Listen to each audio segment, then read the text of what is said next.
Anupama serial के ऐसे ही daily update सबसे पहले देखने के लिए हमारे चैनल टेली एक्सप्लेन्स को सब्सक्राइब करें। आज के एपिसोड की शुरुआत में अनुपमा ईशानी को बेड के नीचे छिपी हुई देखती है।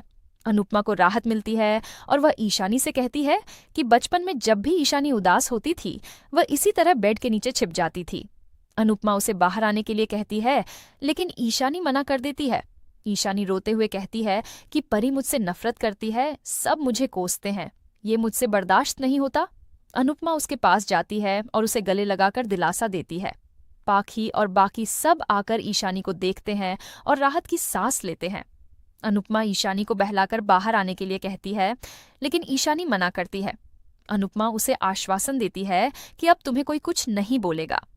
सभी सहमत होते हैं। अनुपमा ईशानी से कहती है कि अगर वह बाहर नहीं आएगी तो लीला अंदर आ जाएगी। ईशानी बाहर आ जाती है। पाखी ईशानी से अपनी चिंता व्यक्त करती है।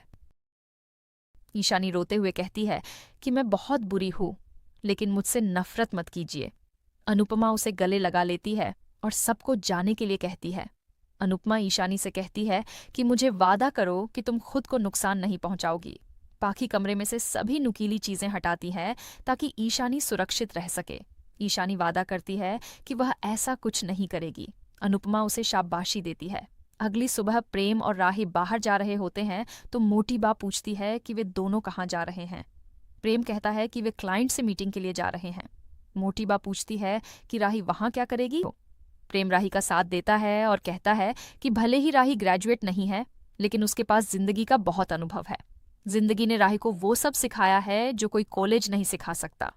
मोटी बा कहती है कि हमें घर में बहू चाहिए, बिजनेस संभालने वाले तो बहुत मिल जाएंगे। आखिरकार राही कहती है कि मैं घर संभाल लूंगी। वह प्रेम से कहती है कि तुम मीटिंग के बारे में मुझे आकर बता देना, मैं घर से ही काम कर लूंगी।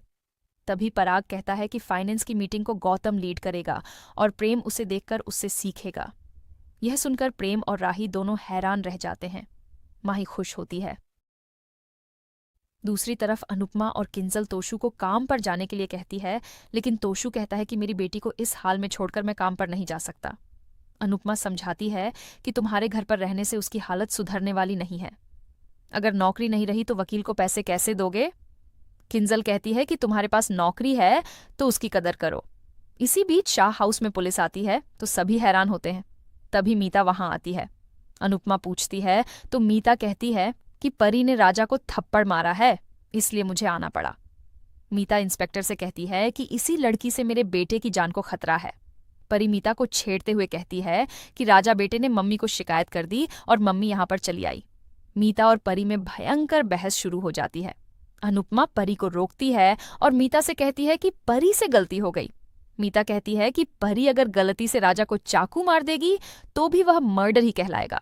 तोशु कहता है कि राजा ने आपको बड़ा चढ़ाकर बताया होगा। तभी मीता वीडियो दिखाती को रोकती है और मीता से माफी मांगती है। अनुपमा कहती है कि अब परी ऐसा कभी नहीं करेगी, आप शिकायत वापस ले लीजिए। लीला और किंजल भी माफी मांगती है। मीता कहती है कि मैं शिकायत वापस नहीं लूंगी, लेकिन फिलहाल चेतावनी देकर जा रही हूं। अगर अगली बार परी मेरे बेटे के आसपास भी आई तो मैं इसे अरेस्ट करवा दूंगी। मीता पुलिस को भेज देती है और तभी सर्वेंट आकर परी का सामान वहां फेंकते हैं। परी हैरान होती है। मीता कहती है कि तुम अपने घर से खाली हाथ आई थी, ये सब भी हमने ही तुम्हें दिया था। अनुपमा को अतीत की बातें याद आती हैं। मीता कहती है कि अब कोई गलती मत करना, वरना तुम्हारा पूरा परिवार जेल में रहेगा। मीता चली जाती है। अनुपमा परी से कहती है कि अब तो तुम खुश हो ना, ये सब तुम्हारी खुद की गलती की वजह से हो रहा है। परी चिल्लाती है और कहती है कि मैं राजा को और उन कोठारियों को बर्बाद कर दूंगी। अनुपमा हैरान होती है। ये सब ईशानी देखती है और घबरा जाती है। अनुपमा ईशानी को देखकर डर जाती है। दूसरी तरफ पराग और गौतम राजा को डांटते हैं कि उसने ये बात क्यों छुपाई। माही कहती है कि परी तुमसे बदला लेने के लिए कुछ भी कर सकती है। मीता बताती है कि मैं शाह हाउस में पुलिस लेकर भी गई थी। राही कहती है कि आप पुलिस लेकर क्यों गई। मोटीबा कहती है कि क्या हम राजा के साथ कोई हादसा होने का इंतजार करते, क्या तुम्हें अपनी बहन की गलती नहीं दिख रही है। माही कहती है कि परी का दिमागी संतुलन खराब हो गया है। राही माही पर गुस्सा करती है। पराग सबको चुप रहने के लिए कहता है। मत नहीं थी, जब मैं ही खुद को नहीं संभाल पाई तो परी कैसे संभालेगी। अनुपमा फैसला करती है कि मैं अपनी बच्चियों अगर ईशानी और परी यहाँ रही तो कभी ठीक नहीं हो पाएगी। अनुपमा इस बात से सहमत होती है और कहती है कि परी और ईशानी को बदलाव की जरूरत है। मैं उन्हें अहमदाबाद से दूर ले जाऊंगी। अनुपमा परी और ईशानी को साथ लेकर मुंबई जाने का फैसला कर लेती है। इसके बाद अनुपमा पैकिंग करना शुरू करती है। वह कहती है कि मुंबई में मेरे साथ ईशानी और परी की भी नई शुरुआत होगी। ये नई शुरुआत अच्छी नहीं, बेस्ट होनी चाहिए। वह भगवान से प्रार्थना करती है और इसी के साथ एपिसोड खत्म हो जाता है। अगले एपिसोड में देखने को मिलेगा कि अनुपमा शाह परिवार को बताती है कि परी और ईशानी भी उसके साथ मुंबई जाएगी, लेकिन परी और ईशानी जाने से मना कर देती है। लीला अनुपमा को समझाती है, लेकिन अनुपमा परी और ईशानी को लेकर जाने लगती है और कहती है कि शायद मुंबई में तुम दोनों को अपनी मंजिल मिल जाए और मुझे अपनी जिंदगी का मकसद मिल जाए।